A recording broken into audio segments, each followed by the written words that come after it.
하나님 아버지, 이 시간 하나님께서 우리에게 주신 사랑의 책 레위기를 함께 공부합니다. 이 시간 성령께서 함께하여 주심으로 하나님의 그 사랑이 각자 가운데 전달될 수 있도록 은혜 주옵소서. 모든 것 주께 의탁하옵고 살아계신 우리 주 예수 그리스도 이름으로 기도드리옵나이다. 아멘. 레위기는요, 히브리 제목으로는 바이크라, 내 뜻은 그리고 그가 불렀다라는 뜻이에요. 근데 영어로는 레비티커스잖아요. 이거는 레위인의 책 이런 뜻이거든요. 그런데 내용으로 봐서는 레위인들의 이야기라기보다는 여러 제사법과 아론 자손의 제사장들의 이야기가 주를 이루고 있습니다. 그죠? 이 레위기는 우리가 생각할 땐 참 딱딱하고 재미없다 그렇게 생각을 해서 때로는 잘 안 읽기도 하는데요. 신약 성경에서 한 40회 정도나 레위기를 인용할 정도로 레위기는 아주 중요한 책입니다. 이 레위기를 쓴 이 시점을 보면 우리 레위기 1장 1절을 보면요. 이렇게 말씀하고 있습니다. 여호와께서 회막에서 모세를 부르시고 그에게 말씀하여 이르시되, 그리고 2절, 이스라엘 자손에게 말하여 이르라. 너희 중에 누구든지 여호와께 예물을 드리려거든. 그러면서 쭉 말씀을 시작하는데요. 1장 1절을 봐서는 분명히 이제 회막을 언급하고 있잖아요. 그런 걸로 봐서는 시기는 회막이 일단은 완성된 후구나. 그리고 장소는 시내산 회막에서, 그 시내산에 하나님이 계시지만 이 시내 광야죠. 시내산 바로 밑에 있는 그 시내 광야에서 지금 모세가 백성들에게 하나님의 그 말씀을 전한 이야기가 지금 레위기입니다. 그리고 타락한 세상 가운데 살아가는 우리에게 이 레위기가 주고자 하는 그 메시지가 뭔지 한번 살펴보도록 하겠습니다. 이 레위기를 통해서 우리는요, 하나님이 어떤 분이신가를 알게 됩니다. 그리고 두 번째는 죄인이 어떻게 거룩하신 하나님 앞에 나아갈 수 있을까? 네, 그 나아갈 수 있는 그 복잡한 방법을 보면서 정말 우리가 어떠한 마음으로 하나님 앞에 설 수 있는가를 알게 합니다. 그리고 세 번째가 거룩하신 하나님의 이름을 위해서 어떠한 삶을 살아야 할지를 말씀하고 있습니다. 그리고 네 번째가 하나님의 사람들이 거룩한 삶을 살 때 그들에게 임하는 축복, 그리고 그 하나님의 말씀을 불순종하고 자기들 마음대로 살아갈 때 또 임하게 되는 벌, 저주는 어떤 것인가? 그런 거 하나님 말씀하시는 부분들이 있습니다. 그리고 다섯 번째로 하나님 앞에 서원하는 것은 어떤 의미가 있을까? 우리가 평소에 때로는 다급하면 그렇잖아요. 기도할 때 하나님, 제가 꼭 이 일에 성공하게 되면요, 제가 하나님 앞에 뭐 어떻게 하고 어떻게 살겠습니다 이런 거 하잖아요. 그런 거 함부로 말을 해서는 안 된다라는 거 레위기에서 말씀하고 있습니다. 그리고 오경 안에서의 이 레위기를 한번 살펴보도록 합니다. 왜 그래야 되냐면요, 우리가 모세 오경이 5권이라 그랬잖아요. 창세기, 출애굽기, 레위기, 민수기, 신명기. 그래서 그 중에서 가장 중간에 있는 게 레위기인데, 이 레위기가 오경 안에서의 그 위치라든지 역할이라든지 그런 것들을 우리가 좀 알아야 레위기를 이해하는 데 도움이 됩니다. 이 레위기는 우리 모세오경에서 5개 율법 집합이 있다는 거 기억하시죠? 그게 시내산 본문이거든요. 우리 출애굽기 19장에서 시내산에서 하나님께서 이제 이스라엘 백성들 다 모아놓고 얘기하라 그러면서 말씀을 시작하셨잖아요. 그때 이제 시내산에 있는데 아직도 시내산이에요. 그 시내산은 출애굽한 지 3개월째 되던 해였죠. 되던 달이었어요. 근데 3개월째 됐을 때 이제 백성들은 시내 광야에 있는 거죠. 그리고 시내산에서 하나님께서 모세를 불러 올려서 말씀하시고 그렇게 하는데, 그래서 시내산 본문이라는 표현을 씁니다. 왜냐하면 그 율법을 받을 때는 시내산에서 받기 때문에 거기서는 거의 한 10개월 동안 머물게 됩니다. 그래서 지금 우리 출애굽기에서 율법이 19장부터 해가지고 2개가 있었어요. 그죠? 그래서 2개가 있었고, 그 다음에 이제 레위기에서 또 2개가 있고, 그리고 또 민수기 1장 10장까지 1장에서 10장까지가 또 하나 있고, 그래서 총 5개가 되는데, 그럼 레위기는 율법 집합이 3, 4가 레위기에 해당이 되겠죠. 그 정도는 기억을 하시고, 그래서 전체에서 보더라도 시내산 본문의 정중앙에 위치를 하고 있습니다. 레위기가. 그리고 창세기에 소개된 선조의 삶의 양식이 구체화된 기록으로서 레위기가 주어지고 있습니다. 그래서 하나님께서 아브라함에게부터 언약을 하셨잖아요. 그죠? 그러면 그 언약을 이루기 위해서 어떠한 조항들이 세부적으로 있어야 되는지 그런 것들을 말씀하는데, 그리고 구약에서 언약을 위반한 근거들, 그러니까 하나님께서 왜 이스라엘 백성들에게 선지자들 보내가지고 북이스라엘 남유다 여기에다가 막 선지자 보내가지고 막 너희들이 나와의 언약을 지키지 않았다 그러면서 막 책망하시고 하는 게 모든 근거가 여기 레위기에 있어요. 거의 물론 출애굽기부터 율법 집합이 총 5개나 되니까 있지만 거의 대부분이 레위기에 있습니다. 왜냐하면 레위기에서는 어떻게 하나님의 백성들이 하나님께 나아갈 수 있는가를 말씀하고 있고, 그리고 하나님의 백성들은 어떠한 삶을 살아야 할지를 주로 말씀하고 있기 때문이에요. 그래서 그 부분이 거의 책망의 근거가 되죠. 그리고 또 출애굽기에서 건설된 그 성막을 중심으로 펼쳐지는 하나님과의 관계는 어떻게 맺나? 출애굽기에서 19장에서부터 19장, 20장에 걸쳐갖고 하나님께서 백성들 전체에 나와서, 하나님께서는 왜 제사장들의 나라를 삼기를 원하셨거든요. 그래서 백성들 다 올라오라고 해서 그들을 다 이렇게 대해서 앞에 놓고 말씀하시려고 하셨어요. 그런데 그들이 3일 동안 몸을 정결하게 하고 옷을 다 빨고 여인을 가까이 하지 말고 그러고 정결하게 있다가 나오라고 했는데 그들이 거부를 했잖아요. 그래서 이제 성막, 하나님께서 거할 수 있는 성막을 어떻게 지어야 할지 그거를 주시거든요. 물론 꼭 그런 거 아니었어도 하나님께서 계속 가시기 위해서 가나안까지 가야 되는데 시내산에만 혼자 계속 계시면 모세가 가나안까지 갔다가 시내산으로 달려올 수 없잖아요.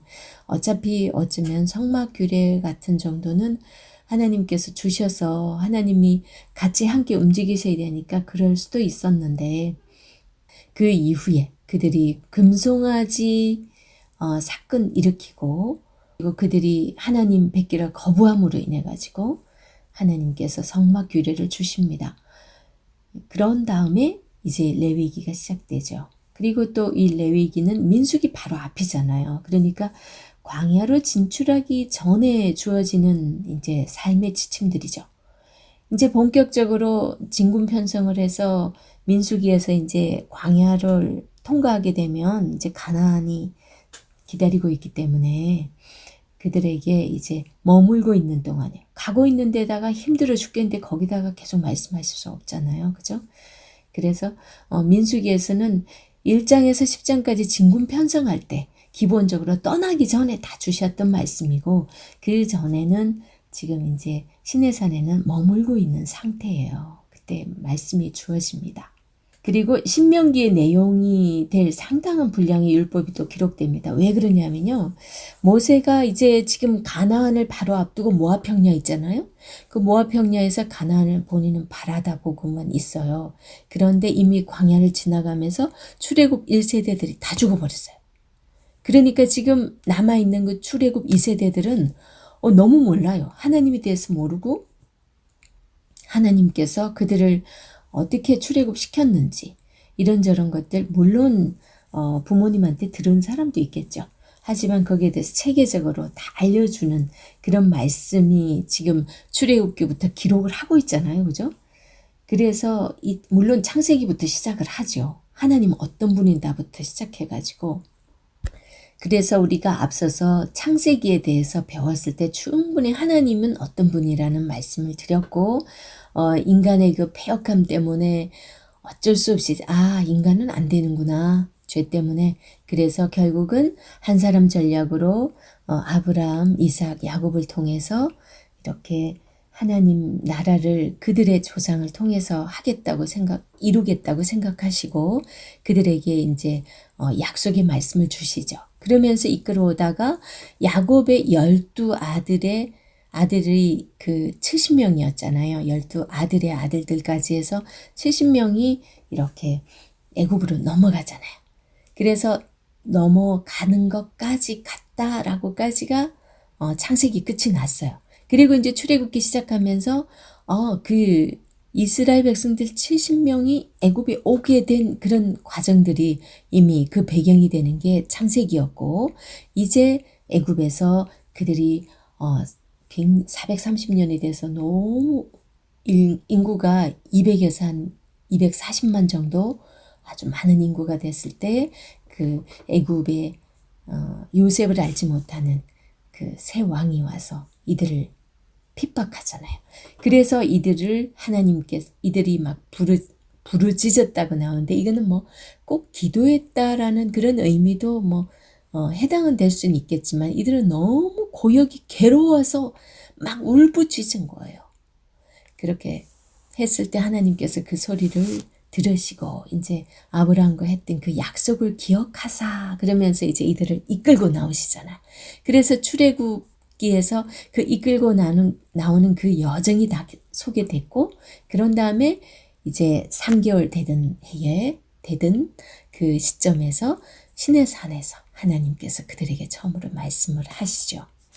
그렇게 해서 2개의 율법 집합이 출애굽기에서 소개가 됐습니다.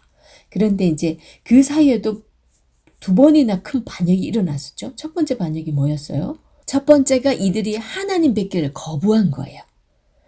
세상에 감히 이 창조주 하나님께서 다 올라오라고 했는데 하나님 뵙기를 거부해요. 이들 죄 때문에. 그렇게 했고 그 다음에 또 32장에서 모세가 지금 하나님께 십계명을 받으러 올라갔을 때 그때 32장에서 아론을 위시하여 그 백성들이 금송아지를 만들어요. 그러니 이제 반역하는 사건이 이 율법 집합의 첫 번째, 두 번째 가장 중심에 있었어요. 그죠? 그리고 이제 레위기에서 이들이 어떻게 하나님 앞에 나아갈까? 그 나아갈 수 있는 방법인 제사 규례와 그 다음에 나아가는 사람은 어떠해야 되고 하나님의 백성들은 어떠한 삶을 살아야 된다는 정결 규례 이런 것들이 쫙 나옵니다. 그러면서 여기서도 레위기에서도 율법 집합 3과 4가 있는데 그 3에서는 또 나답과 아비후가 10장에서 그죠? 아주 황당한 일을 벌이죠. 8장 9장에 걸쳐가지고 그토록 그냥 제사장 대제사장과 제사장 위임식과 취임식에서 그렇게 하나님께서 어떻게 해야 된다는 걸 막 일러줬어요. 그런데 이들이 그렇게 하나님께서 지정하지 않은 다른 불을 드림으로 인해서 이들이 불사름을 당합니다. 그리고 또 한 사건은 진영에서 일하던 애굽 사람 중에 어떤 사람과 이스라엘 사람이 처음에는 애굽 사람도 그 진영에서 안에서 일을 할 수 있었나 봐요. 그죠?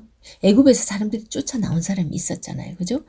거기서 나온 어떤 사람과 이스라엘 백성이 싸우게 됩니다. 진영에서.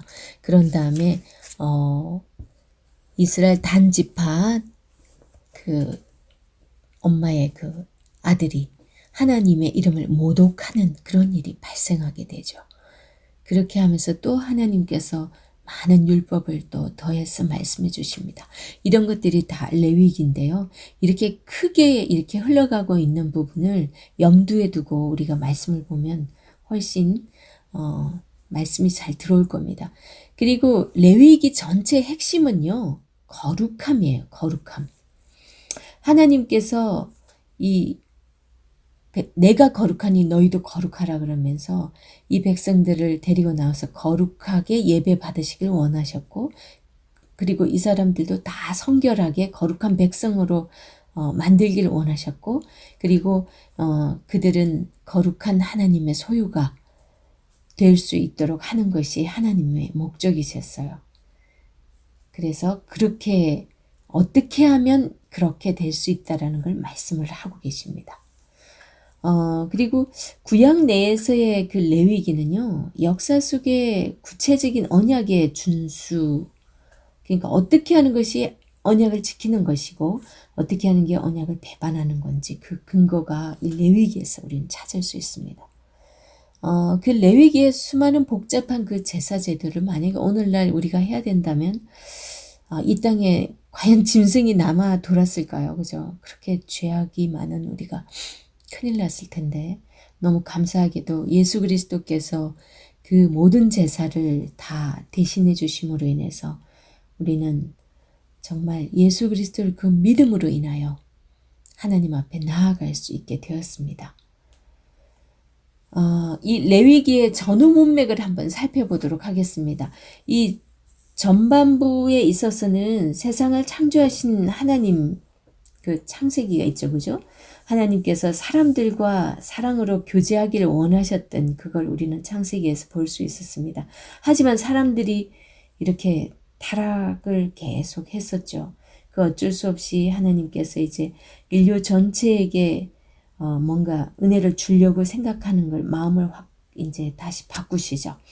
그렇게 해서 하나님께서 아브라함을 선택하십니다. 그죠? 이삭, 야곱에게도 이제 아브라함에게 주셨던 그 약속들을 계속 이어서 가면서 말씀을 하시죠. 아브라함에게 말씀하실 때 땅과 자손과 복을 약속하십니다. 그것을 하나님께서는 이제 그 자손들을 향하여, 자손들을 통해서 이제 계속 그걸 이루어 가시죠.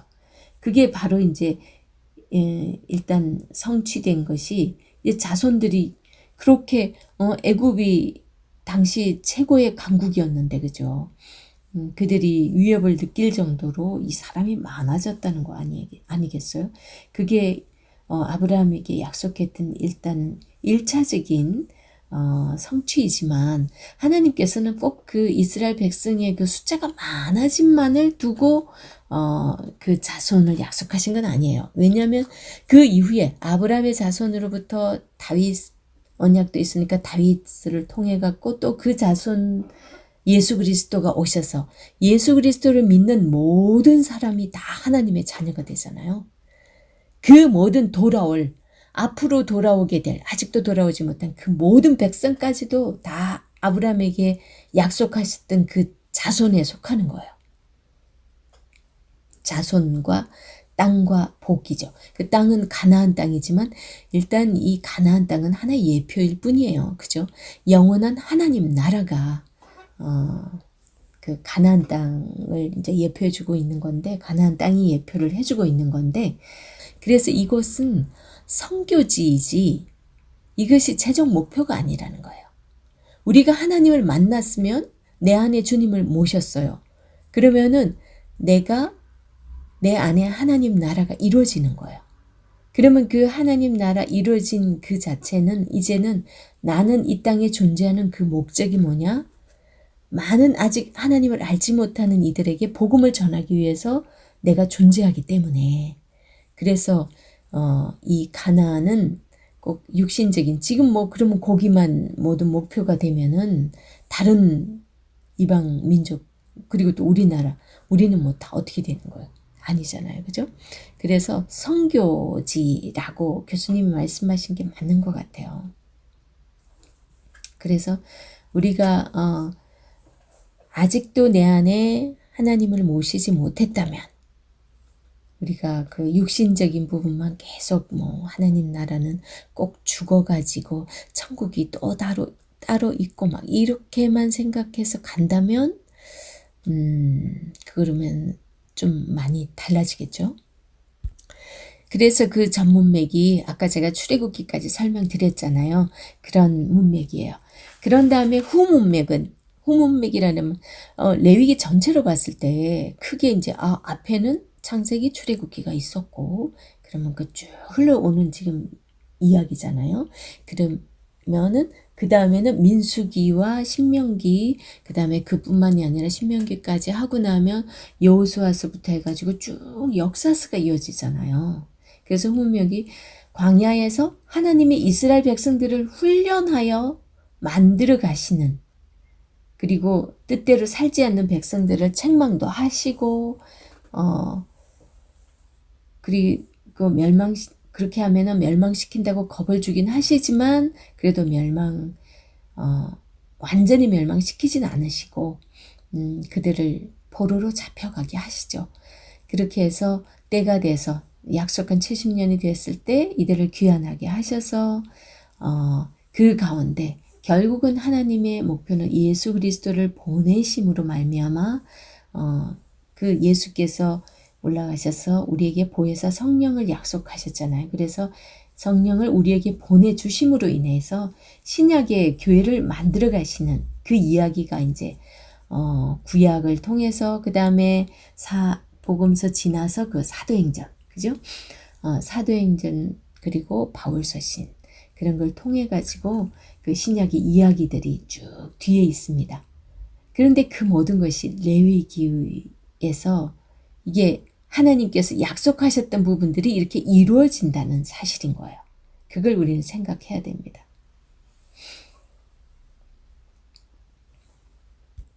말씀드렸던 걸 한번 정리해 보면요. 전문맥은 창조와 구속의 은총을 입은 이스라엘이고 그리고 여호와 하나님과 언약을 맺은 이스라엘, 언약의 의미와 강령, 목적을 설명을 해주고 있었습니다. 그 다음 후문맥은 이스라엘을 만들어 가시는 하나님이라고 보시면 됩니다. 그리고 이스라엘에서 교회로 옮겨가는 언약이 어떻게 이어지고 있는지 그걸 보여주고 있고요. 그 다음에 교회를 통한 하나님의 구원의 계획이 이제 펼쳐집니다.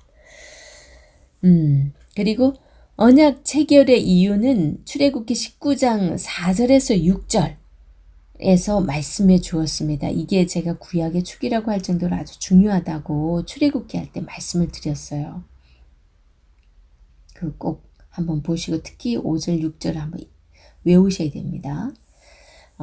이스라엘을 하나님께서 소유로 삼기 위해서 그리고 그 택한 백성들을 거룩한 백성, 제사장들의 나라로 만들기 위해서 하나님께서 그들을 부르셨습니다. 제사장들의 나라라는 건요, 우리 그 번역에는 제사장 나라라고 되어 있는데 제사장들의 나라라고 하는 것이 좀 더 분명한 번역입니다. 이 제사장들의 나라는 복을 받은 제사장들이 있는 나라인 거죠. 이제 그러니까 이제 하나님께서는 처음에 왜 이스라엘 백성 전체를 제사장들로 만들고 싶어 했다고 그랬잖아요. 이 제사장들이 하는 역할이 뭐예요? 하나님과 믿지 않는 아니면은 백성 사이에 중보자 역할을 하고 다리 역할을 해주는 거예요. 하나님을 알게 하고 하나님을 높이고 이렇게 하나님을 전하는 역할을 하는 사람들이 제사장인 거죠. 네. 그래서 그 복을 받은 제사장들은 그 남들보다도 사실 뛰어나야 되죠. 그죠? 그리고 좀 뭔가 구별된 삶을 살아야 되지 않겠어요? 그렇게 할 때 하나님께서 실제 또 세계 가운데서 뛰어나게 하시겠다고도 약속을 하셨어요. 그리고 이제 레위기를 주신 이유를 보면요. 구원받은 사람의 삶을 위해서 주셨어요. 그러니까 우리들에게 주신 거죠. 어떻게 너희들이 하나님 앞에 나아갈래?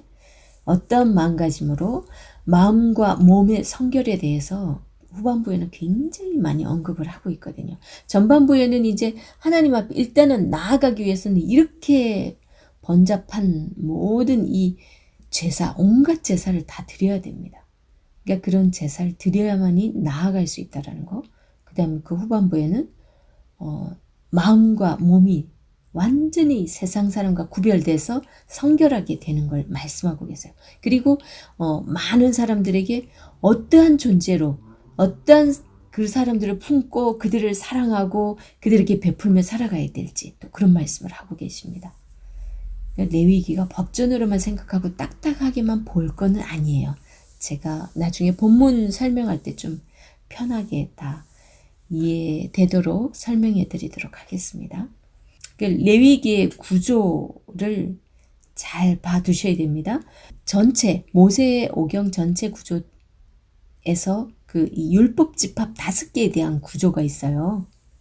그 부분을 잘 보셔야 됩니다. 그게 출애굽기 19장부터 해서 민수기 10장까지거든요. 그게 율법 집합 5개. 그거에 대한 각각 제가 그 표시를 잘 해가지고 모양새를 내서 이렇게 해놨으니까 꼭 프린트를 하셔서 그거 꺼내놓고 그리고 성경책 펴놓고 그렇게 보시면 좋을 것 같습니다. 시내산 본문 출애굽기 19장에서 민수기 10장의 그 거시 구조에서 보면 거기서 알 수 있듯이 제일 첫 번째 그 5개 율법 집합군을 어떻게 나눴는지를 각자 그 성경 구절 제일 첫 구절을 들어가 보면 이렇게 딱 볼 수 있어요. 항상 보면 단락을 나눌 때는요, 성경에서 언제 몇 해 매달 어떤 날에 아니면은 장소가 변하거나 어떤 시점이 변하거나 이런 말투가 나와요. 그렇듯이 이제 우리 제일 첫 번째 율법 집합이 있는 19장 1절에서는 이스라엘 자손이 애굽 땅을 떠난 지 3개월이 되던 날 그들이 시내 광야에 이르니라 이렇게 말씀을 하고 있거든요. 그 다음에 24장 12절이 이제 율법 집합 두 번째거든요. 출애굽기에 있는 그거는 여호와께서 모세에게 이르시되 너는 산에 올라 내게로 와서 거기 있으라. 그러니까 지금 밑에 있다가 이제 산으로 올라오라고 이제 말씀하기 위해서죠. 이제 그게 이제 두 번째 율법 집합이었어요. 그 다음에 이제 세 번째 율법 집합이 이제 레위기 1장 1절이잖아요. 1장 1절이 여호와께서 회막에서 모세를 부르시고 그에게 말씀하여 이르시되 이렇게 말씀합니다. 그 다음에 또 우리 율법 집합에서 16장이 네 번째 율법 집합인데 첫 번 시작이 어떻게 됐냐면요. 아론의 두 아들이 여호와 앞에 나아가다가 죽은 후에 여호와께서 모세에게 말씀하시니라. 그럽니다. 나답과 아비후 죽고 나서죠. 그때 이제 죽고 나서 이제 그때 또 장황하게 율법 집합을 27장까지 쭉 말씀을 하십니다. 그러고 나서 이제 민수기 1장 1절 보면 이스라엘 자손이 애굽 땅에서 나온 후 둘째 해 둘째 달 첫째 날에 여호와께서 시내 광야 회막에서 모세에게 말씀하여 이르시되 이렇게 말씀합니다. 이렇게 5가지 본문으로 나누는데 시내산 본문 출애굽기 19장과 민수기 10장의 그 중앙에 위치한 것이 레위기. 그런데 꼭 이 율법 집합에서 중앙에는 뭐가 있다고요? 하나님을 반역한 죄가 중간에 딱 위치하고 있습니다.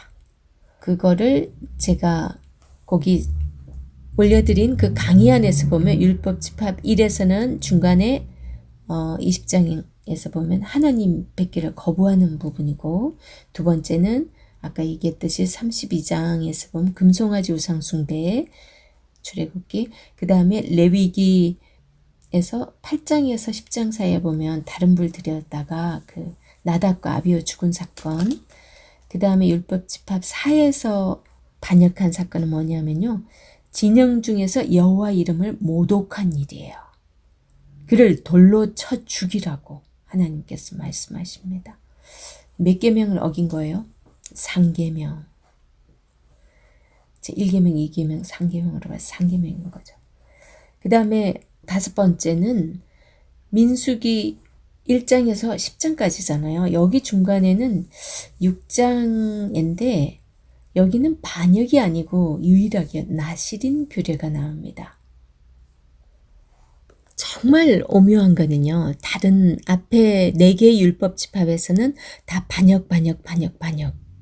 그죠? 반역이었는데 이 마지막 율법 집합에서 가장 중앙에는 나시린 규례인데 이 나시린이 뭐냐면요. 하나님이 자기를 쓰실 수 있도록 자기 스스로 규정을 정해서 어떤 일정 기간을 가지고 자기가 그 삶을 사는 거예요. 그 왜 바울이 그 전도를 하다가 규례 그 지키던 것이 끝나가지고 머리를 갱그레에서 머리를 깎았다라는 그런 표현 쓰잖아요. 그거는 이제 나시린 규례를 아마 자기 스스로 결단하지 않았느냐, 대부분 그래요. 왜냐하면 나시린 규례를 지키는 동안에 머리를 절대 밀지 못하거든요. 머리를 자르지도 못하고. 그런 그 기간을 스스로, 그러니까 그 앞에 그런 반역이 있었지만 마지막에는 그 중심에 스스로 자기가 하나님의 사람으로 준비되는 그런 모습, 그걸 거기 넣어놨다는 것이 하나님의 바람이 아닌가 하는 생각이 듭니다.